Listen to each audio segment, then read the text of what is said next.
जय मां मुंडेश्वरी, नमस्कार प्रणाम। आज मुंडेश्वरी के प्रांगण में बसे रामगढ़ गांव में अमृता त्रिपाठी जी के प्रवचन करता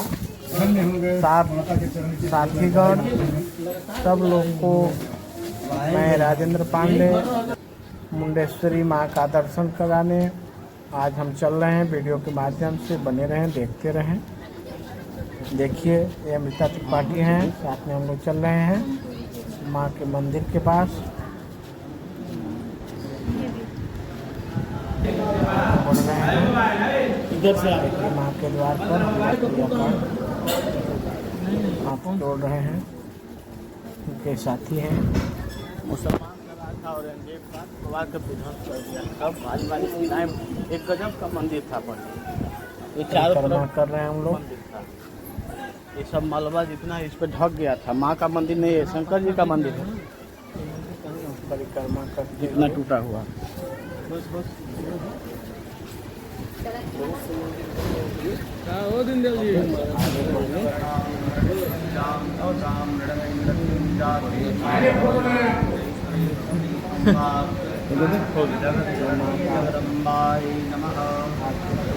रामगढ़ कथा जी अमृता त्रिपाठी पूजा कर रहे हैं साथीगण के साथ।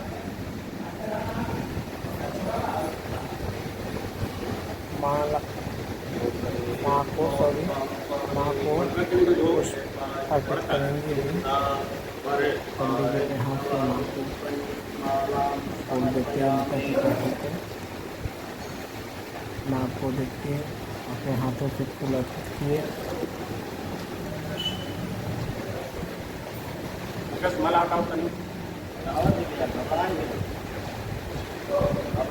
बाबा द्वारा माँ का पूजा कराए रहे हैं अमृता त्रिपाठी जी को।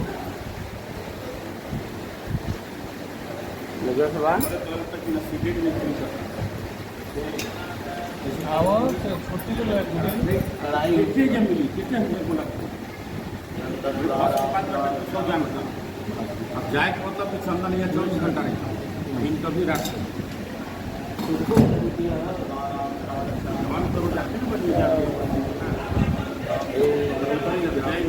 वीडियो बनाओ।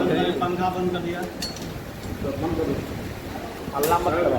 एक दो रिटायर कर गए तो याद नहीं रहा है। हल्ला बंद कर, वीडियो बंद था। सब लोग रिटायरमेंट अवैध रूप से काम हो रहा है। हल्ला करेंगे। रामगढ़ का वीडियो बंद करिए। हम जाइएगा ना है नहीं खत्म नहीं। अब बंद करो। आदमी आगे यही कहे वाला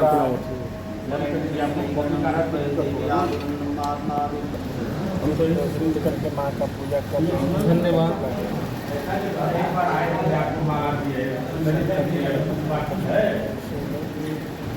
पूजा कर रहे हैं।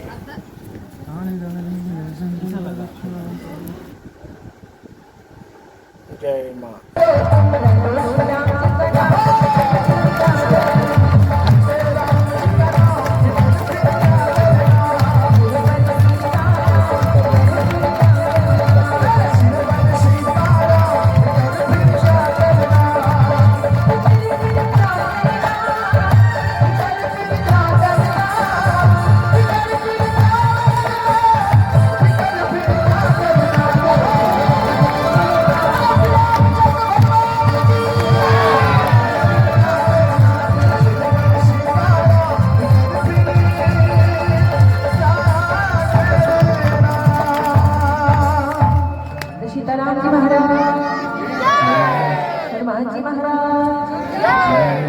आत्मदेव जी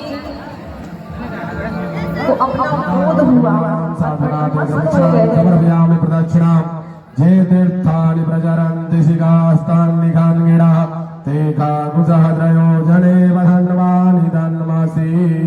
प्रार्थना प्रार्थयेत कृष्णाय वासुदेवाय हरे परमात्मने प्रणताक्लेशनाशाय गोविन्दाय नमो नमः।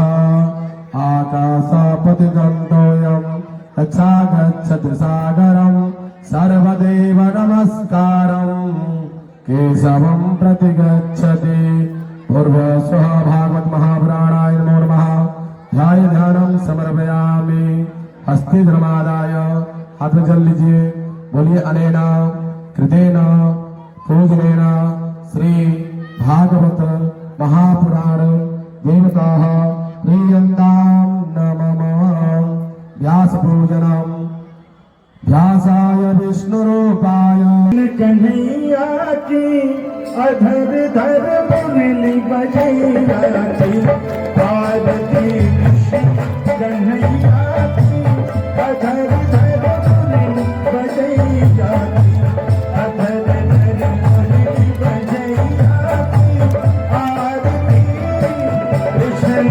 कन्हैया की।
जलेन शीतलीकरणं पुष्पैः देवताभिवन्दनम् आत्माभिवन्दनं स्वात्माभिवन्दनम् आराधिग्रहणं हस्तप्रक्षाल्यः मन्त्रपुष्पाञ्जलिम् ॐ जितने न जिन्दमाय जन्ता देवास्तानि धर्माणि प्रथमन्यासन्न ते अनागं महिमानः सजन्त जत्रापूर्ते साध्याः शान्तिदेवाः हरिः ओम् देवकी नन्दनाय विद्महे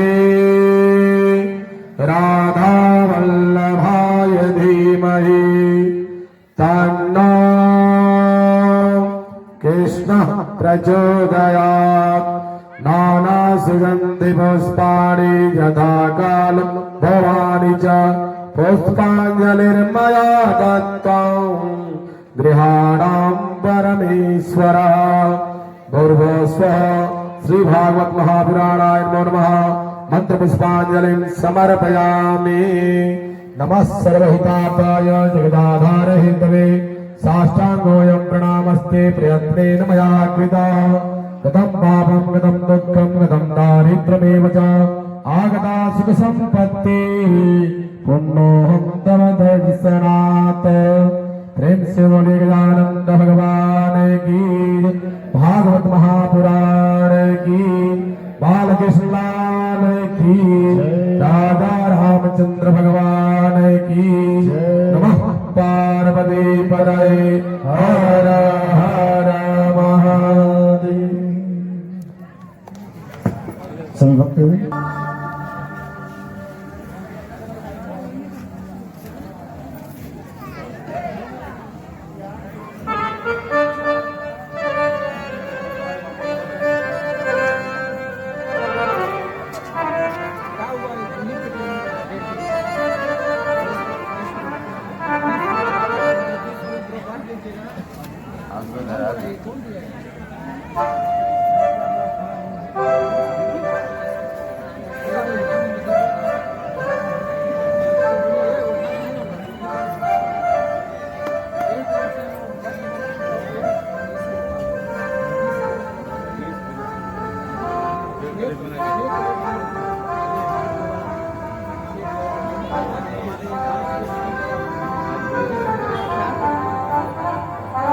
पूर्व यजमान राजेश्वर सिंह यादव जी हैं, जो प्रथम इस यज्ञ के प्रथम वर्ष में यजमान थे। अब आपके बीच सामने आए हैं मां मुंडेश्वरी के प्रथम पुजारी जी।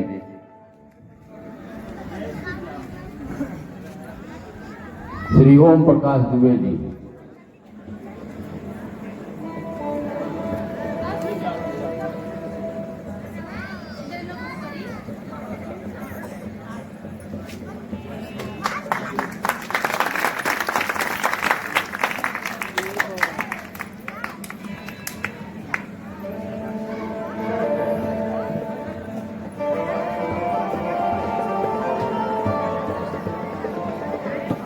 अब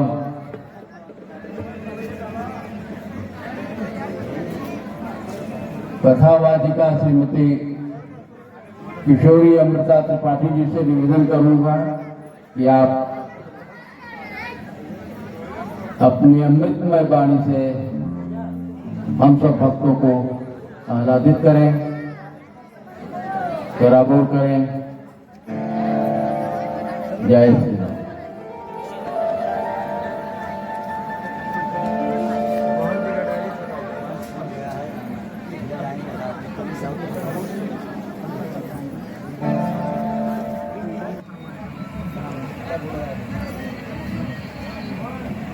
श्री राधे, जय श्री राधे, राधे, जय श्री राधे, जय श्री राधे, श्री राधे, राधे, जय श्री राधे,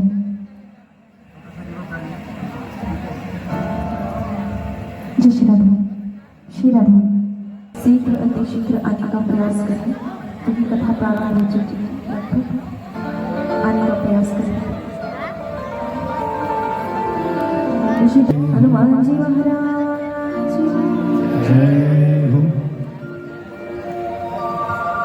पूर्णेन्दु सुंदर मुखा दरविंदु नेत्रा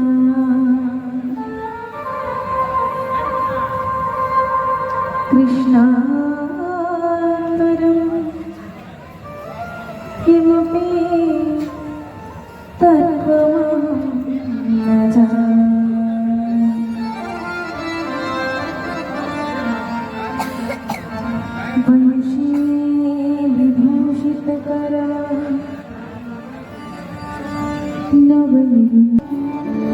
एक बार जोरदार जयकारा लगाना पड़ेगा। श्री हनुमान जी महाराज की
बच्चे जो पीछे वाले लोग हैं उनकी दुश्मनी में क्या राम जी से।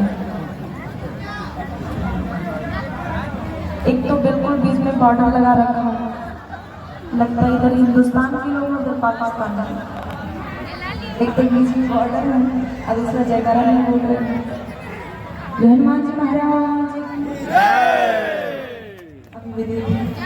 शर्म आ रही है, जयकारा बोल रहे हैं। हमने पहले दिन कहा था ना कि यहाँ पे शर्म नहीं आना चाहिए, क्योंकि यहाँ आप किसी रिश्ते में नहीं, यहाँ पे आपकी वजह से घर खड़ा है जो कि जयकारा।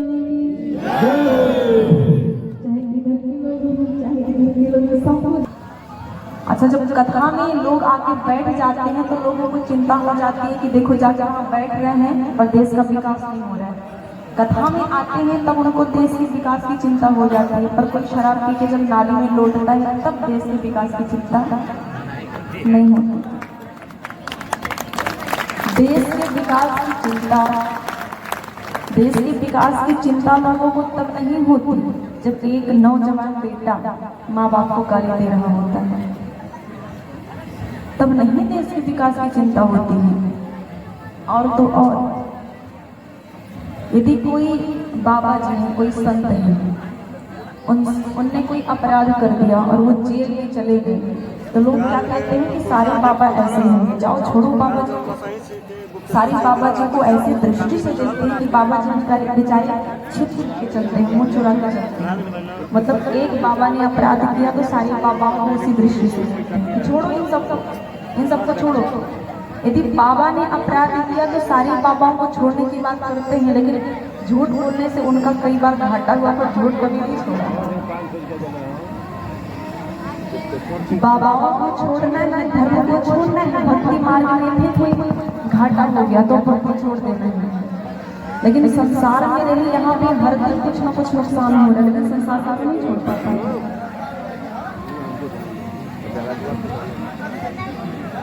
कहते हैं लहसुन प्याज नहीं खाते, क्या उससे फायदा हो जाएगा?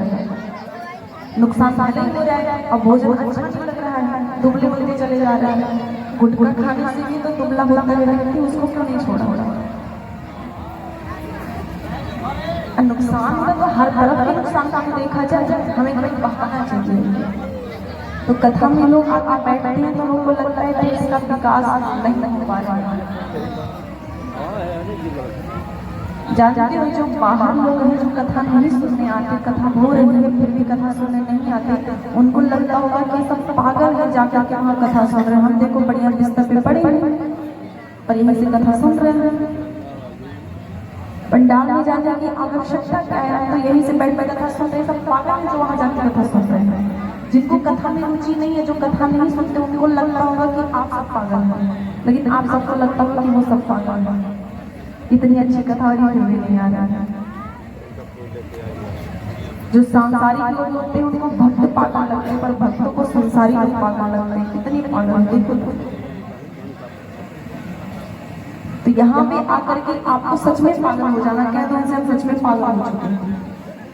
घर में नींद की गोली खा करके तब नींद आता है, यहाँ पे बिना नींद की गोली के सो सकते हैं।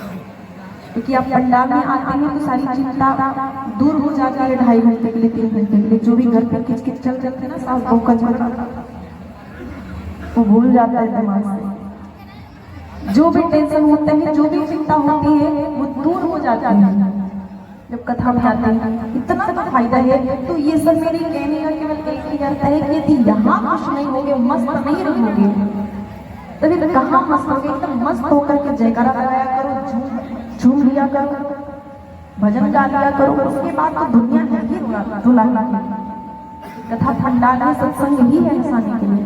तो मस्त होकर के यहाँ जयकारा लगाया करें। अब जयकारा लगाइए हनुमान जी महाराज, भागवत भगवान की। आइए हम सभी बड़े प्रेम से, बड़े भाव से भागवत कथा में हम सब प्रवेश करेंगे। बड़ी सुंदर भागवत कथा में बताया गया कि कथा सुनने का अधिकारी कौन है। कथा सुनने के अधिकारी सब नहीं है माता, सबको कथा सुनने का अधिकार नहीं है। कथा सुनने का अधिकार केवल उसको है जिसके अंदर से मच्छर बन गए हैं, जिसके अंदर से मच्छर जिसके अंदर के मच्छर मर गए हैं। अंदर का मच्छर, इसका क्या मतलब? गोस्वामी जी ने कहा काम क्रोध मद मच्छर नाना। मत्सर को उन्होंने कहा मच्छर। मच्छर और मत्सर में नया सा थोड़ा सा बहुत तनिक सा अंतर है। मच्छर वो जो बाहर से काटे और मत्सर वो जो अंदर से काटे। यदि आपको दूसरों का विकास, दूसरों का बढ़ता हुआ धन, दूसरों की बढ़ती प्रतिष्ठा आपको बुरी लगने लगे तो समझ जाना कि अब हमारे अंदर मच्छर घुस गया है, मॉर्टिन लगाना पड़ेगा। अब मच्छर घुस गया है, मच्छर अंदर केकड़ा का चार, अभी आप 4 केकड़ों को पकड़ो। अच्छा केकड़ा कितने लोग जानते हैं? केकड़ा कितने लोगों ने देखा है या सुना है? हाथ उठाइए। सब जानते हैं लगभग केकड़ा। अभी आप 4-6 केकड़े को पकड़ लो और पकड़ करके आप उसको एक डिब्बे में बंद कर दो और डिब्बे का ढक्कन खोल दो, तो चाहे तो वो केकड़े बाहर निकल सकते हैं पर नहीं निकल पाते। क्यों? क्योंकि एक केकड़ा बाहर निकलता है तब तक दूसरा टांग खींच के नीचे गिरा जाता है, और जब दूसरा निकलता है तो तीसरा टांग खींच के नीचे गिरा देता है, और तीसरा निकलता है तो चौथा टांग खींच के नीचे गिरा देता है, और चौथा निकलता पहला खींच देता है। अब टांग खींचने के चक्कर में कोई डिब्बे से निकल नहीं पाता, उसी में सब पड़े रहते हैं। वही है, यही है जो ईर्ष्या, जिसके अंदर ईर्ष्या होता है ना वो खुद बढ़ पाता है ना लोगों को बढ़ने देता है। वो जब सीता जी का स्वयंवर हो रहा था और धनुष उठाना था, अब एक राजा उठता है तो वो धनुष उठाने जाता है, धनुष उठाने जाता है तो धनुष उठा नहीं पाता, वापस चला आता है। दूसरा राजा जाता है, वो भी धनुष नहीं उठा पाता। तो ऐसे से करके जब सबको लगता है कि धनुष उठेगा नहीं, हमसे बड़ी बेइज्जती हो रही है, तो जब बेइज्जती अपनी करवा के आके अपने अपने सिंहासन पर बैठते हैं तो गणेश जी से यही प्रार्थना करते हैं कि ये गणेश जी हमसे धनुष नहीं टूटा कोई बात नहीं, पर ये जो 999 और बैठे हुए ना इनसे नहीं टूटनी चाहिए। हमसे नहीं टूटा कोई बात नहीं, पर इनसे नहीं टूटनी चाहिए। हम नहीं आगे गए तो इनको भी आगे नहीं जाना। हमसे टूटे ना टूटे इन सबसे नहीं टूटनी चाहिए। ये होता है केकड़ा, मच्छर। हमारे अंदर के मच्छर को मारना होगा। हमें एक भावना अपने अंदर लाना होगी, सर्वे भवन्तु सुखिनः, सब प्रसन्न रहें, सब आगे बढ़ें। यदि किसी का घर बढ़ रहा है, किसी का धन बढ़ रहा है, किसी का नाम बढ़ रहा है तो उससे जलना कि भाई आप भी अपनी पात्रता बढ़ाओ।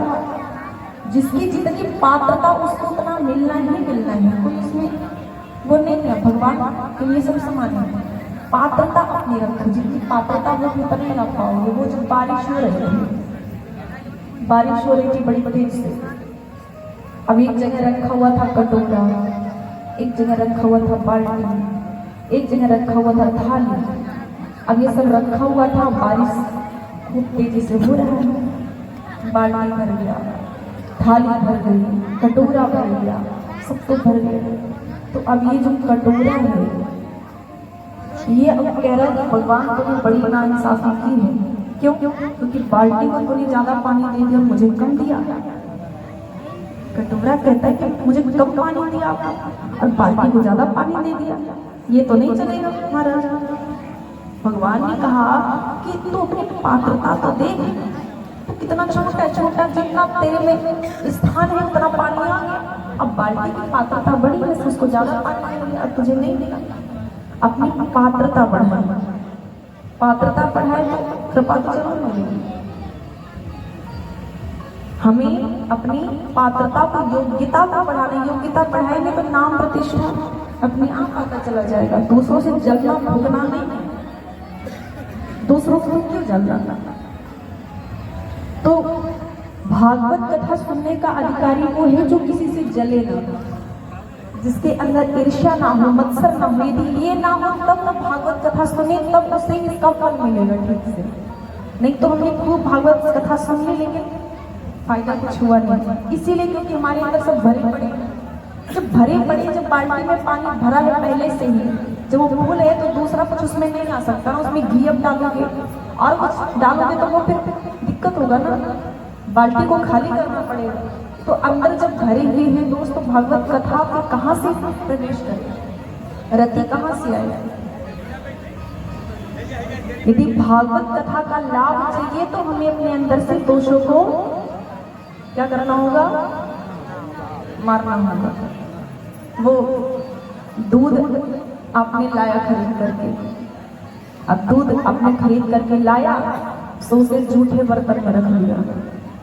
अब बर्तन झूठा है, आपने उसमें दूध रख दिया और गैस पे रख दिया गर्म होने के लिए, तो फट नहीं जाएगा वो दूध, क्योंकि बर्तन झूठा था। बर्तन झूठा था, वो ठीक से धोया नहीं हुआ था और उसमें दूध रख दिया, गर्म करने को रख दिया, तो फट जाएगा ना दूध। अब इसमें बर्तन की गलती है या फिर आपकी गलती है? आपकी गलती है ना, अपने बर्तन को साफ नहीं किया, दूध फट गया। वैसे ही यदि भागवत कथा का लाभ ना हो तो किसकी गलती है? भागवत कथा की गलती या फिर आपकी? क्योंकि आपने अपना बर्तन साफ नहीं किया था ना, आपका बर्तन झूठा ही था, गंदा था, इसलिए नहीं फायदा हुआ। तो फायदा लेना है तो अपने अंदर के दोषों को मारना होगा। हर कथा यही कहती है कि कथा सुनने से पुण्य मिलता है, कथा सुनने से पुण्य मिलता है, पर इशारा ये है, संकेत ये है कि कथा केवल सुन लेने से पुण्य नहीं मिलेगा। ग्रंथ इशारा करते हैं कि आप केवल कथा सुन लो, इससे फायदा नहीं होगा। आपको कथा सुन करके जो कथा में बताया गया उसका पालन करना पड़ेगा, तब पुण्य मिलेगा। और केवल सुनने से पुण्य मिलेगा, लेकिन कब? जब आप हर एक महीने में कथा सुनोगे, पक्की बात है, क्योंकि आपके मन में बुराइयां हैं, आपकी बुरी आदतें हैं जो करोड़ों जन्म से चली आ रही हैं, तो उनको धोने के लिए आपको बार बार सत्संग करना पड़ेगा ना। बार बार आप सत्संग करोगे, बार बार आप कथा सुनोगे, बार बार, तब केवल सुनने से फायदा मिल सकता है। कि एक बार केवल साल में सुन लेना है तो आपको केवल सुनना ही नहीं है, केवल सुन करके पुण्य नहीं मिलेगा, आपको सुन करके वो करना पड़ेगा, तब उसका फल मिलेगा, नहीं तो फल नहीं मिलेगा। कितना भी करोड़ों नाम जप कर लो। वो कल आप लोगों ने सुना था बकरी वाली कथा, कुएं में बकरी गिर गई, बकरी को निकाला नहीं, दुर्गंध जाने गाय ने इतना खर्च कर डाला, पैसा खूब लगा दिया, लेकिन बकरी को कुएं से नहीं निकाला तो दुर्गंध नहीं गया। तो खूब कर डाले, लेकिन अंदर से बकरी को नहीं निकाला, दोषों को नहीं निकाला, तो भागवत कथा का लाभ नहीं होगा। तो करना है, सुनना है और सुन करके उसे जीवन में करना भी है। बोलिए भागवत भगवान। कल आप सबने सुना कि वो धुंधकारी जो था, कौन? धुंधकारी। और उनकी मैया जी कौन? उनकी मैया का क्या नाम था? धुंधुली। और पुत्र का नाम धुंधकारी। ये है धुंधली। एक होता है प्रकाश और एक होता है अंधकार। ये ना तो प्रकाश है बेचारी, ना तो अंधकार, ये धुंधली है। इसको ना प्रकाश कहा जा सकता है, ना ही अंधकार। इसको दिखता है लेकिन रस्सी साफ दिखाई पड़ती है, साफ रस्सी। जैसे वो गोधुली बेला होती है ना, तो कुछ कुछ समय ऐसे होते हैं दिख, ऐसा भी नहीं कि दिखे ना, बिल्कुल दिखते हैं लेकिन गलत गलत। कोई इंसान होता है वो है एकदम से गोरा गोरा सा, सफेद सा, लेकिन वो दिखेगा काला काला। ये दिखेगा कि हाँ इंसान है। अंधकार हो तो इंसान दिखे ही ना, पर गोधुली बेला होती है तो आप ये जान सकते हो कि हाँ इंसान, लेकिन वो काला काला। तो धुंधली की वही हालत है। धुंधली को लग रहा था कि चलो इस फल को खा ले, लेकिन उसको लगे कहीं नुकसान ना कर दे। तो धुंधली का बेटा हुआ धुंधकारी, और धुंधकारी बड़ा हुआ वो जो गौगढ़ महाराज थे। गौगढ़ महाराज और धुंधकारी, ये दोनों भाई जो हैं, दोनों खूब प्रसिद्ध हुए, खूब फेमस हुए। तो एक ये ख्यात, एक ये लायक और दूसरे इतनी शिकायत आई कि ये आत्मदेव बड़ी परेशान हो गए, व्यतीत हो गए, व्याकुल हो गए, एकदम व्याकुल हो गए। जो व्यक्ति दुष्ट होता है वो दुष्ट होता ही है। ये धुंधकारी जो है ये छल छिद्र से ही जन्म लिया था। तो आत्मदेव बड़े परेशान हो गए, बड़े व्याकुल हो गए, बड़े व्यथित हो गए। बस निकल पड़े आत्महत्या करने की, अब तो मैं मर जाऊंगा, अब जीऊंगा नहीं। सो गौकर्ण महाराज आए और गौकर्ण महाराज आकर के हाथ पकड़ करके बैठे और समझा रहे हैं, पिताजी कोई इस दुनिया में सुखी नहीं है, कोई भी सुखी नहीं है। सुखी केवल वो है जो भगवान का भजन करता है। केवल सन्यासी सुखी है, केवल संत सुखी है, सब संत सुखी विचरण है, केवल संत सुखी है। भजन करो, आप चिंतित मत हो, आप भजन करो। आत्मदेव जी ने कहा कि भजन तो करें, वो तो भली प्रकार समझते हैं कि भजन में ही आनंद है। भजन तो हम करें लेकिन भजन में मन लगता नहीं, क्या करें? ऐसा कोई तरीका बता दो, ऐसा कोई दवाई बता दो जिसको खाए और भजन में मन लगे। ऐसा कौन सा तरीका है? तो गौकर्ण जी ने सूत्र रूप में बताया। उन्होंने कहा कि भजन में मन नहीं लगता, इसके कारण है आप यदि अपने अंदर से अहंता को हटा दो, देह भाव को हटा दो, तो भजन में मन लगे। और दूसरा बड़ा सरल सा एक मार्ग है, यदि आपको भजन करना है, भजन में मन अपना लगाना है, तो एक काम करना कि आप किसी भक्त के साथ हो। जो भक्त हो, जो भजन करता हो, उसके साथ आप लग जाओ। वो करंट जब किसी को लगता है ना और दूसरा उसको आकर के स्पर्श कर ले तो उसको भी करंट लगता है। वैसे ही ये बड़ा सहज सा एक तरीका है कि यदि आपको भजन करना है तो आप किसी भक्त का ही संग कर लो। किसी भक्त का संग कर लोगे तो आपको भी करंट लग जाएगा भक्त का। अहंता को छोड़ दो, अज्ञान को छोड़ दो। गौकर्ण जी ने बड़े दिव्य तरीके से समझाया आत्मदेव जी को, और आत्मदेव जी स्वयं विद्वान है, इसीलिए वो तुरंत ही समझ गए बात। और आत्मदेव जी को खुद का बोध हुआ, और खुद का बोध हुआ, घर को छोड़ी जंगल में चले गए। जब व्यक्ति को खुद का बोध होता है, खुद को पहचान लेता है, तो तृण के समान त्याग देता है संसार को, दुनिया को। एक बार एक शेर था, शेर का बच्चा था, वो अपने माँ बाप से बिछड़ गया, अकेले हो गया। तो कुछ भेड़ जा रहे थे, सो वो छोटा सा बच्चा शेर का, सो उन्होंने सोचा कि छोटा सा बच्चा उनको दया आ गई। सो जो भेड़िया थे सब, उन्होंने जो है उनको शेर के बच्चे को साथ में ले लिया, भेड़ लेकर के चले गए। भेड़ थे तो शेर के बच्चे को लेकर के चले गए। अब ये शेर का बच्चा उन्हीं के बीच में रह करके बड़ा हुआ, का लालन पालन उन्हीं लोगों के साथ में हुआ। अब ये था शेर, लेकिन समझिए अपने आप को भेड़, इसको लगे कि हम भेड़ हैं, लेकिन था शेर। इसको पता ही नहीं, जैसे वो चले वैसे ये भी चले, जैसे वो बोले वैसे वो भी बोले, चिपका ऐसे दुक्का दुक्का रहे एकदम से कि मैं तो भेड़ हूँ, मैं तो बेचारा भेड़ हूँ। हमेशा ही लगे मैं तो बेचारा भेड़ हूँ। अब एक बार जो है जंगल में गया, वहां शेर ने खूब तेज गर्जना की, और शेर ने गर्जना की तो सारे भेड़ भागे, और उसी में शेर भी भाग रहा। अब सारे भेड़ जो है वो छोटे छोटे, और शेर बड़ा हो गया था शेर का बच्चा। अब ये बड़ा सा उसकी भीड़ में भागी। अब जो शेर ने गर्जना की थी, ये तो बड़ा आश्चर्य रहे कि ये भेड़ जो ये तो भागे, पर शेर क्यों भाग रही है? तो उसने सोचा ये भेड़ जाए भाड़ में, पर इसको पकड़ो। ये जो बीच में शेर भाग रहा है, भेड़ों के बीच में शेर भाग रहा है, मुझसे डर करके भेड़ जाए भाड़ में, पर इसको पकड़ो। वह शेर गया और उस बीच में जो शेर था उन लोगों के बीच में जो अपने आप को भेड़ समझता उसका गला पकड़ा और गला पकड़ करके वापस लाया और समझाया, बोले क्यों इनके बीच में जा रहे हैं। अब ये सोचे कि अब तो मैं मरा। से बोले अरे बेचारा मैं तो भेड़ हूँ, मुझे छोड़ दो, मुझे छोड़ दो। इसको लगे कि मैं भेड़ हूँ और शेर ने मुझे पकड़ लिया है, तो बड़ा प्रार्थना करा रही बेचारा मैं तो भेड़ हूँ, मैंने कोई गलती नहीं करी, हमें छोड़ दो, हमें छोड़ दो। इसने खूब समझा कि तुम शेर ही हो, पर वो माने ना। वो कह करे बेचारा मैं भेड़ हूँ, छोड़ दो मुझे। पकड़ करके ले गया शेर। अब जलाशय में, तालाब में मुख दिखाया, देख और मेरा मुख।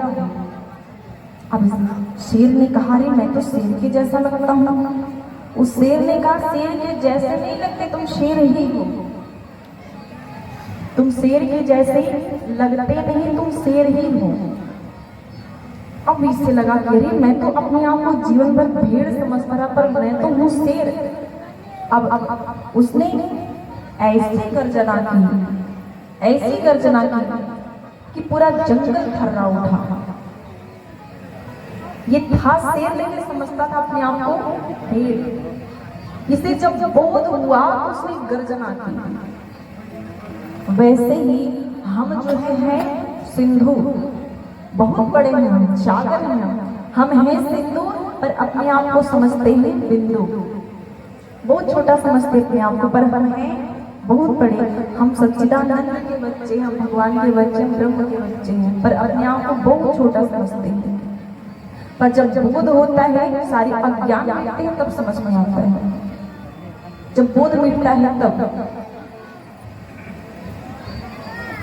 अच्छा, ये जो शेर का बच्चा जो था, ये जो भेड़ अपने आप को समझता था, इसका अज्ञान कैसे मिटा? जीवन भर अपने आप को भेड़ समझता था और शेर समझा तालाब में मुख को देखा तभी। तो इसको अपना बोध हुआ, इसको अपना बोध होने में कितना समय लगा? ये जो शेर था इसको अपने आप को समझने में कितना टाइम लगा? 10 मिनट लगे, 2-4 महीने नहीं ना। उसने बस मुख दिखा दिया, बस समझ में आ गया। केवल किसी ने पहचान करा दी। वो शेर जो था वो सदगुरु के रूप में आया और उसने पहचान करा दी। उसने ये नहीं करा कि कुएं में सिक्का फेंक दिया, यहाँ जाकर लाल कपड़े चढ़ा दिए, वहां जाकर मौलवी के यहाँ ये कर दिए, चद्दर चढ़ा दिया, यहाँ भी ये कर दिया, वहां भी वो कर दिया। उसने कुछ भी नहीं किया। उसने क्या किया? अपने आप को पहचाना, अपने आप को उसने देखा, अपने आप का बोध किया उसने। बस ये करते रहे, वो करते रहे, खुद का बोध कर ही नहीं पाए, पूरा जीवन निकल गया। खुद का बोध करें, खुद का बोध हो। और जहां आपको खुद का बोध होगा कि मैं हूँ कौन, क्या मैं देह हूँ? यदि शरीर ही हम होते, यदि हम हाथ होते, अब हाथ को कह रहे हैं, यदि हम हाथ होते तो हाथ को हमें उठाना नहीं पड़ता, अपने आप उठ जाते, तो उठ ही नहीं रहा। हाथ को कहो कि हाथ उठ जाए, उठेगा? मुख को कहो कि मुख बोल जाए, बोलेगा? हाथ नहीं उठेगा। आप क्या करते हैं? आप हाथ को उठाते हैं, अपने आप हाथ नहीं उठ सकता, अपने आप खा नहीं सकता, आप हाथ को उठाते हैं। पैर को अपने आप को कि पैर को चलो, क्या चलेगा? नहीं चलेगा। पैर को कौन चलाता है? कौन चलाता है? आप चलाते हैं। आंख को कहो कि अपने आप देखो, बदल दो दृष्टि, इधर देखो, तो क्या ये बदलेगा? इधर नहीं। इसको कौन बदलेगा? हम। ये जो हम है ये है कौन? यदि हम हाथ होते तो अपने आप ये काम करता, पर नहीं करता। पैर, हम ना हाथ है, ना पैर है, ना आंख है, ना नाक है, ना बाल है, हम कुछ नहीं, तो हम हैं कौन? हम कौन है? हम आत्मा है। और ये शरीर क्या है? ये आत्मा का कमरा है।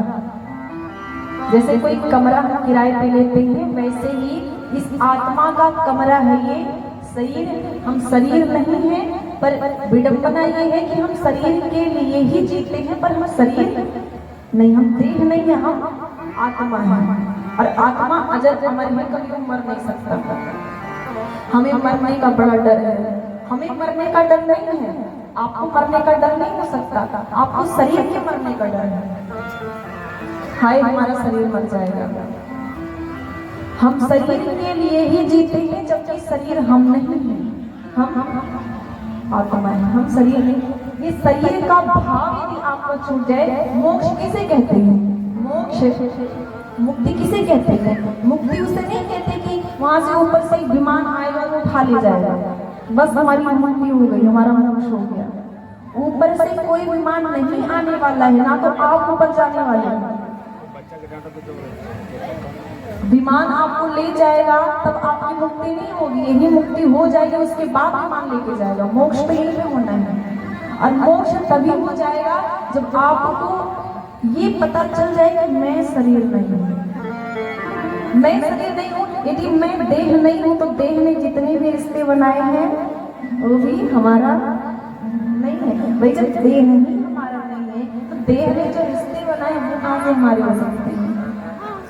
यदि भोजन करो, अभी भोजन रख दो बना करके, 5 घंटे बीत जाए, 10 घंटे, 12 घंटे, 15 घंटे, तो भोजन जो होता है वो खराब हो जाता है और उसी भोजन से हमारे शरीर बनता है। तो हम देह नहीं है, हम आत्मा है, हम देह नहीं है। तो देह के लिए हम जीना बंद कर दे, देह भाव को हम छोड़ दे।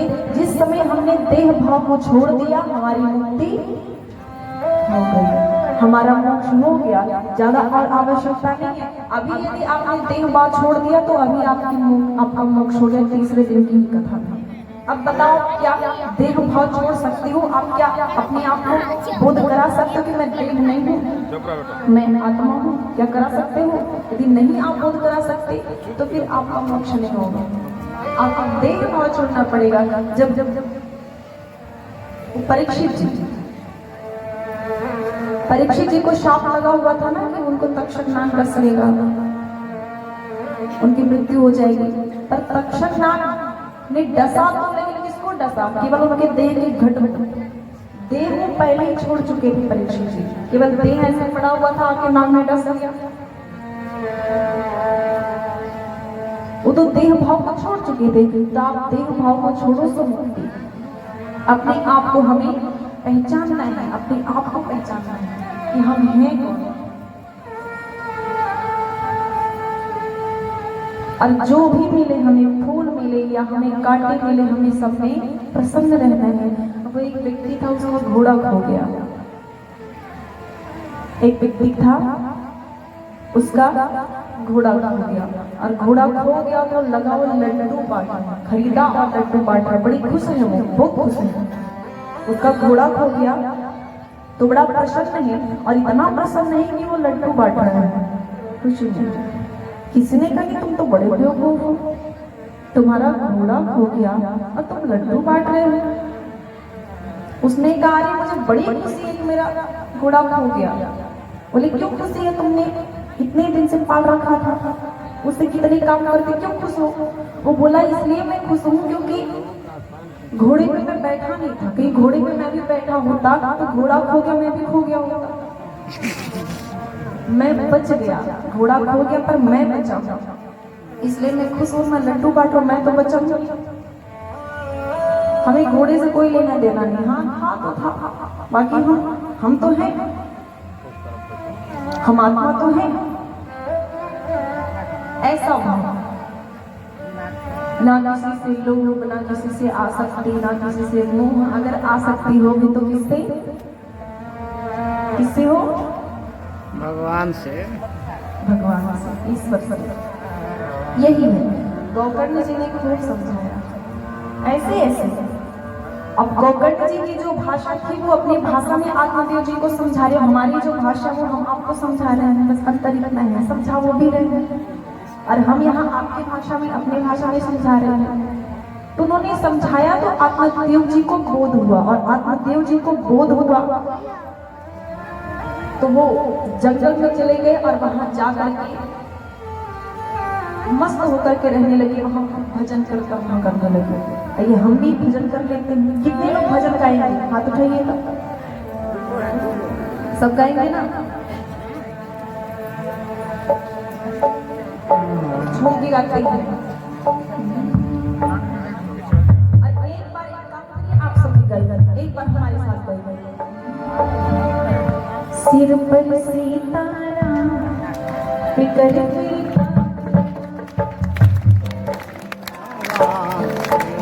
सिर पर सीताराम फिकर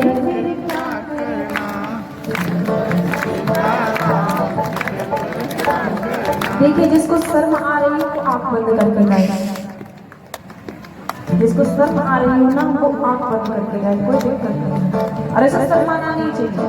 आप ये सोचते हो ना कि हम गाएंगे तो चार लोग क्या कहेंगे, चार लोग देख रहे हैं, चार लोग क्या कहेंगे, चार लोग कुछ नहीं कहेंगे, चार लोग यही कहेंगे राम नाम सत्य है। सबका यही बस यही कहेंगे। तो आप चार लोगों का नहीं सोचो, आप शर्मानी आंख बंद करके गा लो। सिर पर सीताराम फिकर क्या करना,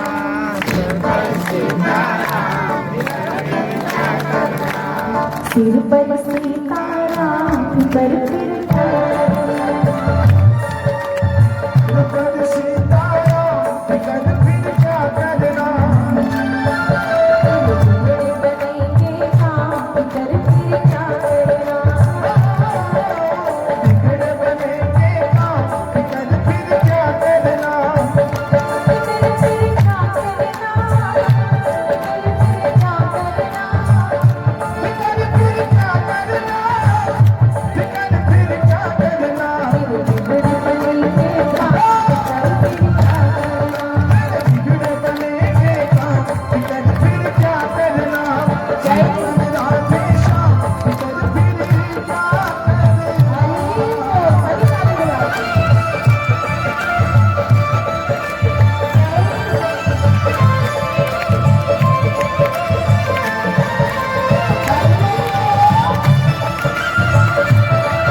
पांच लोग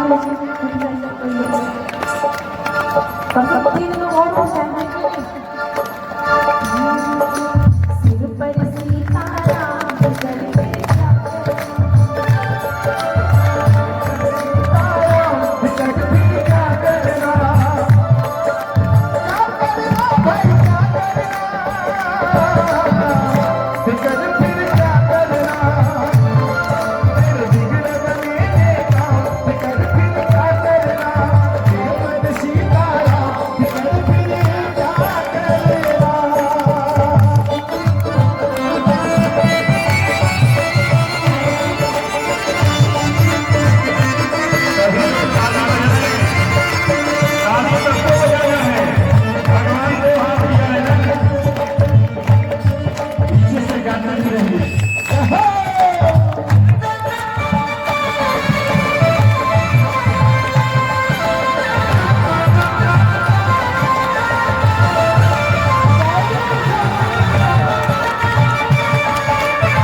दिक्कत नहीं है, चुपचाप बैठे हैं, कोई दिक्कत नहीं, बस देखते रहे दिल से नजर से। मेरे हाथ ऊपर करके एक बार कहां से बोले श्री रामचंद्र भगवान की जय।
बाबा तो ये साइड मोजिलो देखो और जब उसको गहरी नींद आ गई तो हाथ पैर बांध दिया चौपाई, धुंधकारी का हाथ पैर बांध दिया चौपाई में और चिल्लाने का